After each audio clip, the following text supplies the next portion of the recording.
আমরা সৃষ্টির সেরা জীব, আশরাফুল মাখলুকাত। আমরা এই পৃথিবীতে যত কিছুই করি, অন্যায়, অপরাধ, ভালো মন্দ যা কিছুই করি, শুধুমাত্র আমাদের পেটের ক্ষুধার জন্য। যেভাবে জীবজন্তুরা করে, মানুষ করে, সবাই করে, শুধু ক্ষুধার জন্য। একটা মানুষ, সে সারাদিন পরিশ্রম করে ক্ষুধার জন্য। আমরা যদি বলি সম্মানের জন্য, না, শুধুমাত্র ক্ষুধার জন্য।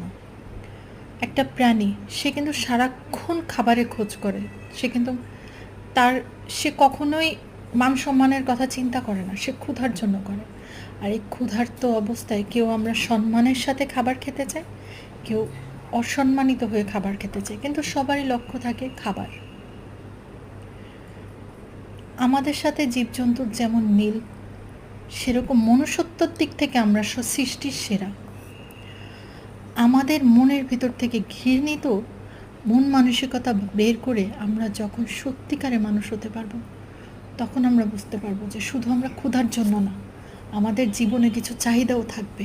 আমরা পশুর সাথে আমাদের পার্থক্য এখানেই। তারা সারাদিন ক্ষুধার জন্য, খাবারের জন্য তারা এই করে। আমরা শুধুমাত্র খাবার না, আমরা আমাদের সম্মানের জন্যও করি। যতদিন না আমাদের মনের ভিতর থেকে ভয়ঙ্কর মনুষ্যত্ব বিদায় দিতে পারবো, ততদিন আমরা মানুষ হতে পারবো না। সবচেয়ে বড় আমাদের মানুষ হওয়া। আসসালামু আলাইকুম।